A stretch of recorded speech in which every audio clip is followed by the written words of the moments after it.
और केवल 4.79 किलोमीटर यानी कि 9% की लंबाई स्टेशन यार्ड की है।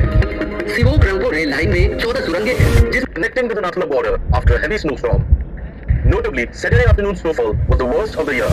Did the words business class shock you, or the fact that a grown man urinated on a co-passenger? नमस्कार यात्रियों, यात्रा खबर की पहली खबर आ रही है नीचे जमीन से नहीं, ऊपर हवाई विमान से। तो यूं हुआ कि 5 मार्च 2023 को कोलकाता से बेंगलुरु जाने वाले विमान से 24 वर्षीय एक युवती प्रियंका चक्रवर्ती को अरेस्ट कर लिया गया। क्यों? क्योंकि वो सुट्टा मारते हुए पकड़ी गई विमान की लैबोरेटरी यानी वॉशरूम से। हालांकि बाद में वो बेल पे छूट गई और जलती हुई सिगरेट बट को भी डस्टबिन से खोजकर उसे पानी डालकर बुझा दिया गया है कैबिन क्रू के जरिए। पर बहुत बड़ी दुर्घटना हो भी तो सकती थी ना। अरे कोई उसे बताओ कि प्रियंका नाम रखने से कोई पीसी नहीं बन जाता और ऊपर से आप चक्रवर्ती हो और वो चोपड़ा। दूसरी खबर भी आ रही है हवाई विमान से और ये काफी गंदा और सुसुमय है। 21 साल का युवा आर्या भूरा 4 मार्च 2023 को अमेरिकन एयरलाइंस की यात्रा के दौरान अपनी फेलो पैसेंजर पे कर डाला मूत्र विसर्जन। सुनने में आया है कि ये युवा एक भारतीय छात्र है जो डिफेंस की शिक्षा हासिल करने के लिए यूएस गया था। ये शिक्षा हासिल किया तुमने? बेटा, जहां आजकल भारत के नाटू नाटू और एलिफेंट विस्पर अंतरराष्ट्रीय गौरव बन रहा है, आप कर रहे हो #पीगेट scandal. Shame on you. Really disappointed. Arya Bora का ये कहना है कि वो 2 बार बाथरूम गया था पर वो लॉक होने के कारण वो अपनी सीट में वापस आया और ज्यादा इंटॉक्सिकेटेड होने के कारण और इस तरह की हरकतें ये पहली बार नहीं हो रहा है। जनवरी 2023 को शंकर मिश्रा अपने फेलो पैसेंजर जो कि एक 70 वर्षीय बुजुर्ग महिला थी उस पर भी कर डाला मूत्र विसर्जन। और नवंबर 2022 को भी ऐसा ही एक केस सुनने को आया था। पर ऐसा बार बार क्यों हो रहा है?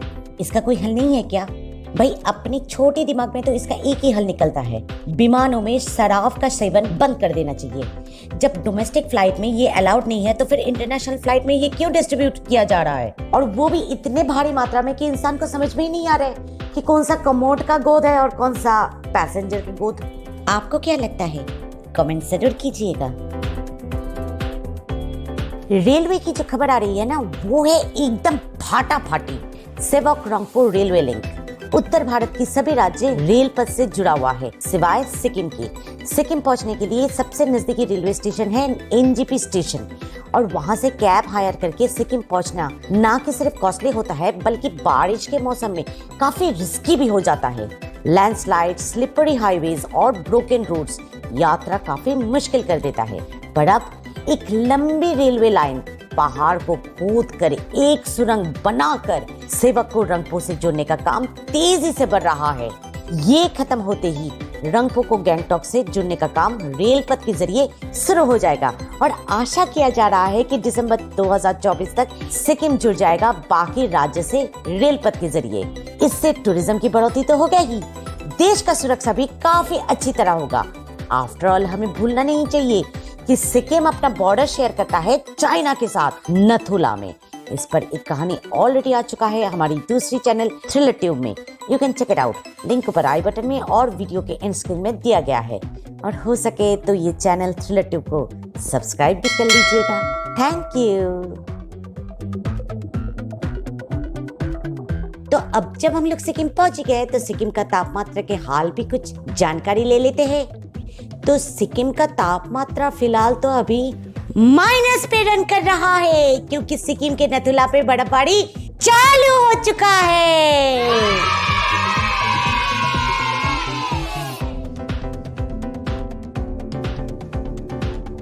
तो किसके इंतजार में बैठे हो यात्रियों? Pack your bags and come to Sikkim.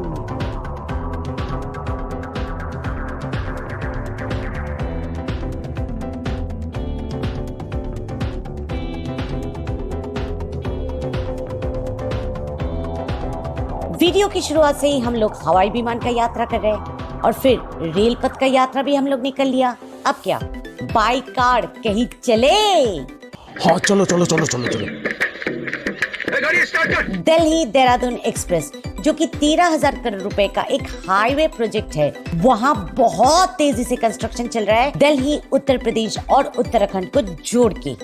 अनुमान किया जा रहा है कि ये एक्सप्रेस बनने के बाद 235 किलोमीटर की दूरी दिल्ली और देहरादून के बीच अब सिर्फ 210 किलोमीटर में तब्दील हो जाएगा और 6.5 घंटा का सफर सिर्फ 3 घंटे में पूरी हो जाएगी। आशा किया जा रहा है कि ये दिसंबर 2024 तक तैयार होकर कंप्लीट हो जाएगा और इसके ऊपर से गाड़ियां तेजी से दौड़ते हुए दिल्ली से यूपी और उसके बाद उत्तराखंड भी पहुंच जाएगा।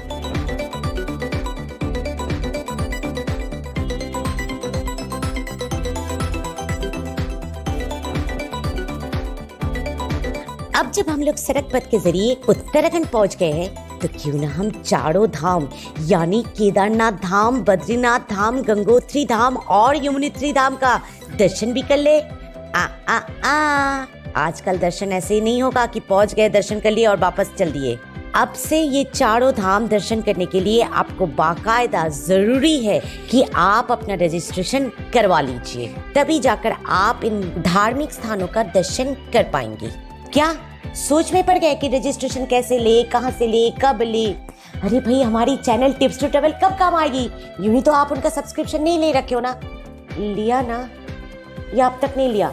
अगर अब तक अभी भी आपने टिप्स टू ट्रैवल को सब्सक्राइब नहीं किया तो सिंपली लाल वाला बटन जो सब्सक्राइब का लिखा हुआ आता है ना नीचे दाएं तरफ, उसको दबाकर सब्सक्राइब कर लीजिए और हर बुधवार के सुबह 7 बजे यात्रा संबंधित वीडियोस का आनंद उठाइए। तो वापस आता है हमारी टॉपिक में। हाँ, तो रजिस्टर कैसे करवाना पड़ेगा? आपको सिंपली अपने स्मार्टफोन से गूगल करना पड़ेगा www.registrationandtouristcare.uk.gov.in। अगर इतने सारे डॉट्स याद नहीं रख पा रहे हो, कोई बात नहीं, स्क्रीन पर देख लीजिए और उसको टाइप करके अपना रजिस्ट्रेशन करवा लीजिए। या सिंपली आप व्हाट्सएप भी करवा सकते हो, उनके व्हाट्सएप नंबर जो कि है 8394833833, या टोल फ्री नंबर पे कॉल भी कर सकते हो जो कि है 01351364। इसका एक ऑफिशियल ऐप भी है जो कि है टूरिस्ट केयर उत्तराखंड। उसको डाउनलोड कीजिए प्ले स्टोर से और अपना रजिस्ट्रेशन खुद करवा लीजिए। ऑफलाइन रजिस्ट्रेशन है only one place, Rishikesh. Well, ये तो हो गया कहाँ से रजिस्ट्रेशन करवाए इस प्रश्न का उत्तर। अब कैसे रजिस्ट्रेशन करें इस बात का भी ध्यान से सुन लीजिए। जैसे ही आप इन साइट्स में एंटर करेंगे, आपको अपने स्क्रीन पे कुछ इस तरह का इंटरफेस दिखाई देगा। यहाँ पर आपको चूज करना है मेल, फीमेल वगैरह, फिर आपका नाम डालना है, आपका मोबाइल नंबर डालना है। अगर आप किसी टूर ऑपरेटर के साथ जा रहे हो तो उस टूर ऑपरेटर का नाम डालना है, और अगर आप अकेले जा रहे हो मतलब इंडिविजुअल जा रहे हो तो इंडिविजुअल को सिलेक्ट करना है। फिर वहां पर आएगा एक OTP आपके दिए गए मोबाइल नंबर पर। उस OTP को जैसे ही आप डालोगे तो आपका पंजीकरण हो जाएगा। पर यही काम खत्म नहीं हो रहा है, अब आपको सिलेक्ट करना पड़ेगा आपका डेट ऑफ विजिट। याद रखिएगा कि ये डेट ऑफ विजिट आपके धाम में प्रवेश करने का डेट नहीं है। आप हरिद्वार में कब प्रवेश कर रहे हो और कब हरिद्वार छोड़ रहे हो उसका तारीख। जैसे ही आप ये तारीख अंदर डालोगे तो वहां पर कैलेंडर जैसा कुछ दिखाई देगा, जहां पर कौन सी तारीख में कितने सारे ई पास केदारनाथ के लिए और कितने सारे ई पास बद्रीनाथ के लिए दिया जा चुका है। मैं अभी फिलहाल केदारनाथ और बद्रीनाथ ही बोल रही हूँ क्योंकि केदारनाथ और बद्रीनाथ का ऑफिशियल फाटक खोलने का डेट अनाउंस हो चुका है। केदारनाथ फाटक खोलने का तारीख है 25 अप्रैल 2023 और बद्रीनाथ का फाटक खोलने का तारीख है 27 अप्रैल 2023। यमुनोत्री और गंगोत्री का फाटक खोलने का तारीख अभी तक नहीं आया है, इसलिए मैं वो बता नहीं पा रही हूँ। तो आपको यहाँ से सिलेक्ट करना होगा कि आप कौन सी तारीख में केदारनाथ जाना चाहते हो और कौन सी तारीख में बद्रीनाथ जाना चाहते हैं। फिर उस हिसाब से आपको ई पास दिया जाएगा। याद रखिएगा, केदारनाथ धाम दर्शन करने के लिए सिर्फ पर डे आपको 9,000 ई पास ही दिया जाएगा और बद्रीनाथ का ई पास पर डे का लिमिट है 10,000। तो अगर आप 2023 में 4 धाम दर्शन करना चाहते हो तो याद से जरूर ये पंजीकरण करवा लीजिएगा। और अगर इस पंजीकरण को लेकर कोई भी सवाल या दुविधा आपके मन में रह गया है तो कमेंट जरूर कीजिएगा, हम उसका उत्तर जरूर देंगे। यात्रा खबरें के जो पहले 2 एपिसोड्स, एपिसोड 1 और एपिसोड 2, इन दोनों एपिसोड्स में जो भी इंटरनेशनल खबरें हमने आपको सुनाई ना, वो सचमुच बहुत ही दुखदमय थी। टर्की की भूकंप और इटली की वेनिस के नहर का पानी सूख जाना सचमुच बहुत निराशाजनक घटना है। पर यात्रा खबरें की इस एपिसोड यानी एपिसोड 3 में जो इंटरनेशनल न्यूज मैं आप लोगों के लिए ले आई हूँ ना, वो तो बिल्कुल ही मजा ही मजा। आमतौर पे बाहर देश में घूमने जाना मतलब बहुत बहुत सारा पैसा खर्चा हो जाना, पर इस देश में घूमने जाने का मतलब क्या है पता है? उल्टा पैसा वापस आना। जी हाँ, जैसे कि आपने इस वीडियो के टाइटल में पढ़ा है कि ये देश आपको वहां घूमने के लिए पैसा देगा। कौन सा देश पता है ये? ताइवान। जी हाँ, टूरिज्म को प्रमोट करने के लिए ताइवान दे रहा है पहला 5 लाख टूरिस्ट को 5,000 ताइवान डॉलर, जिसका भारतीय मुद्रा के हिसाब से मूल्य है 13,600 रुपए पर हेड के हिसाब से ताइवान दे रहा है। तो आप किसके इंतजार में बैठे हो? Let's go for Taiwan. यात्रा खबर की आज ये 7 खबर बहुत ही मूल्यवान और लाभदायक है अगर आप एक सचमुच यात्री हो तो। अगर आपको ये वीडियो पसंद आया तो hit the like button, share it with your friends end of course अगर सब्सक्राइब नहीं किया तो जरूर उसे सब्सक्राइब कर लीजिएगा और अपने दोस्तों जिसके साथ आप ये शेयर करें वीडियो उनको भी प्रोत्साहित कीजिए इसको सब्सक्राइब कर लेने के लिए। Click to see the next video and happy journey.